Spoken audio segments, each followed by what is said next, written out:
Dear students, I hope you are all well and enjoying your online classes. Today, we will discuss about the electrovalent and covalent bonding. Okay, structures of compound and orbit structure. In which first we go in detail with the electrovalent bond. Okay, first I described you all three types of bond, how they formed.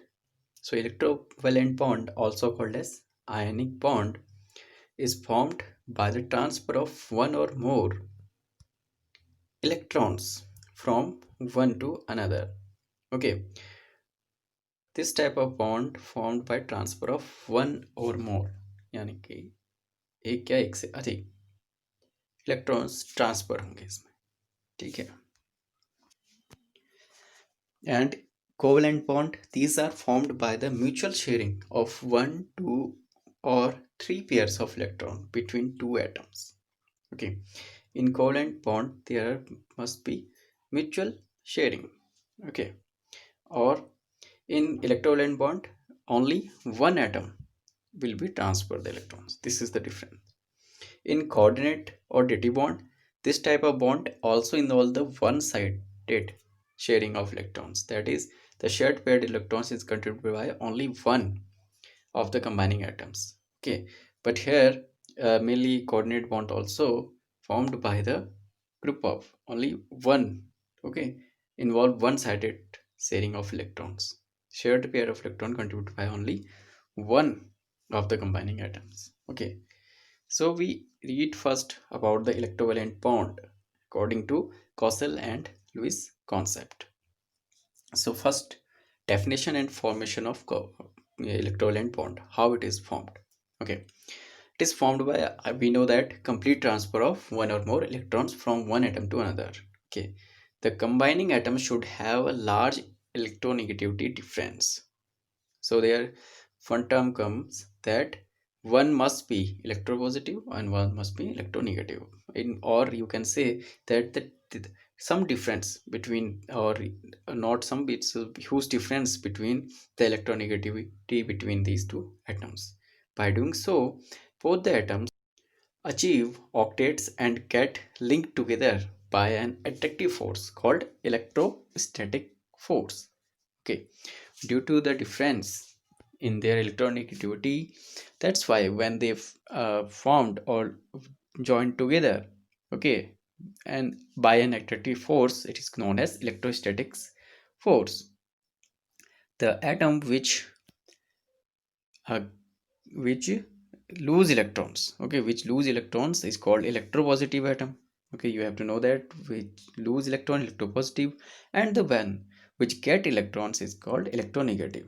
Okay, you easily understand this by because electrons are negatively charged. Okay, who, that's why which atom it gets, it will be negative become, so it is known as electronegative. Okay, and if electron remove from one atom, it will carry a positive charge and known as electropositive. Okay, so during the formation of an electrovalent bond, the electropositive metallic atom loses one or more electrons and changes into a positively charged ion called cation. Okay, and it changed into positive charge and is known as cation, while the electronegative atom gains the electron lost by electropositive atom and changes into a negatively charged ion called as anion. Okay, during the process of transfer of electron, both the atoms achieve octets. Okay, we know that every atom want to be in stable state. Okay, so by sharing of these electrons, they comes to the stage of octets. The positively charged thus formed are held together by electrostatic force of attraction existing between them. We already discussed it. The electrostatic force of attraction is the electron bond or ionic bond, may be defined as follows. So what is the definition comes out of this electrovalent bond is that bond between two atoms is the electrostatic force of attraction which hold together the ions of the combining atoms. So you have to keep in mind that when ions are held together, then the electrovalent or ionic bond formed by complete transfer of one or more electrons from electropositive atom to electronegative atom. Now this definition comes complete. Okay, now you easily understand that only one atom will be give electrons and known as electropositive atom. So that you can say that electropositive atom transfer its electrons to electronegative atom. Okay, and the bond formed by between them is known as electrovalent. Now the compound containing electrovalent bond are known as electrovalent compound or ionic compound. Okay, it means whatever the compound which carry this, okay, ionic compound which carry this ionic bond is known as electrovalent or ionic compound. The number of electrons donated or accepted by the valence shell of an atom of an element to achieve stable electronic configuration is called electrovalency of that element. Okay, so the number of electrons denoted or accepted by which donate or accept, we know that we already read in last chapter there are many cells, and this is outermost electron is present in the cell is known as valence cell. Okay, vacant, which carry an extra electrons. Okay, so losing of this electron or accepting this electron always happens in this valence cell. Okay, so this is known as, so this process is known as electrovalency of that element. In order to understand the formation of electron bond, we can take an example of formation of potassium chloride. So if you are going further, you must remember at least 50 to 100, whatever maximum number of atomic number you can learn. Okay, so by this you can easily understand these all processes. Okay, whatever examples will become here, you can easily understand. So first, if we see about the formation of potassium chloride, we know that potassium is denoted by capital K, and chloride or chlorine is formed by the process between potassium and chlorine. So Cl is the symbol of chlorine. So if you know the electronic configuration of this, potassium is 19 and chlorine is 17. So when we write in their electronic configuration form, so what will be its form? 28814 for potassium, 287 for chlorine. If you are not able to understand, you can see my previous video on that topic in which I explain you how you just divide them by their electronic configuration. Okay, in Bohr's model we will discuss already about it. So potassium, you can see here, it has one electron in its valence shell. Okay, and chlorine needs an electron, okay, to complete its octet stage. Okay, so now you can see that potassium is electropositive element. Okay, and it it has tendency to lose electrons, and chlorine is electronegative element and it has a tendency to gain the electrons. So how we can write them? So if you see potassium, if it just loses one electron, it will gain the octet stage similar to argon. Okay, and chlorine, if accept electron, it also gain the similar octet stage as argon, chlorine minus. So now electrostatic force also shown here, that how this is formed between, and they both contain now two charges, K plus Cl minus. I hope you understand that how these charges will be come into them, because he loses one electron, it loses one electron, and it gain one electron.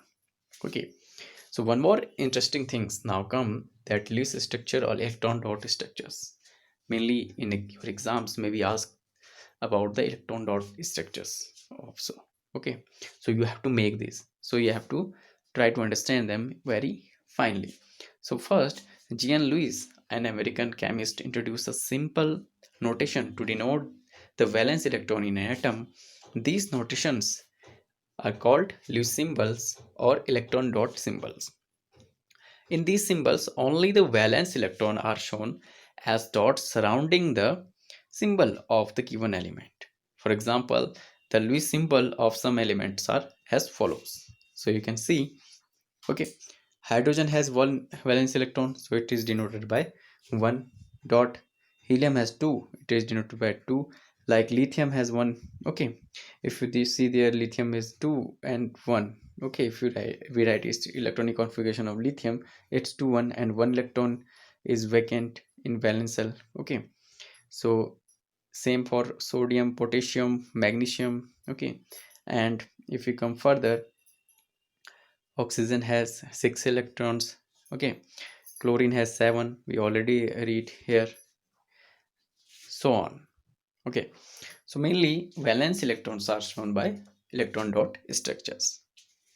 So for your better understanding, we take an example electron dot structural diagram of NaCl, okay. Sodium, we know that 281 its electronic configuration, okay. And one one electrons are present in its outermost shell, and it's 287, 7 electrons are present in its outermost shell of chlorine. So it loses its electrons and give it to 1 electron to this Cl, and it carries Na plus charge. So you denote like this, okay. You can see easily Na plus, and it get its octant stage sodium ion, okay, and is known as sodium ion, and this chloride ion is known as by gaining 1 electron, okay. So its electron dot structure like that. Then Na plus charge here, Cl chloride minus. Then you can show electrostatic force of attraction ionic bond between them, okay, like that only. And you can write Na plus Cl minus. So this is the electron dot structure for sodium chloride. Like that you can make the electron dot structure for other elements or compounds also. So there are some conditions for forming of ionic bonding. First is low IE values of atoms forming cation, okay, high EA values, okay, of atoms forming anions, and higher lattice energy of ionic compounds. So these are mainly conditions for ionic bonding. Now you have to read some characteristic properties of electrovalent or ionic compound also, okay. All these three bonds, covalent and dative bond, you have to read further. So you have to define and understand their chemical characteristic properties also, like that physical state and stability of ionic compounds, they exist in the form of crystalline solids, okay, at room temperature mainly. And their melting and boiling points also high. They are hard and brittle in nature, and usually soluble in water, okay. You can read further from your book also. And dissociation in solution, when ionic compounds are dissolved in water, their constituents and get separated. We already take an example of potassium chloride, same for NaCl also, okay. This is normal salt.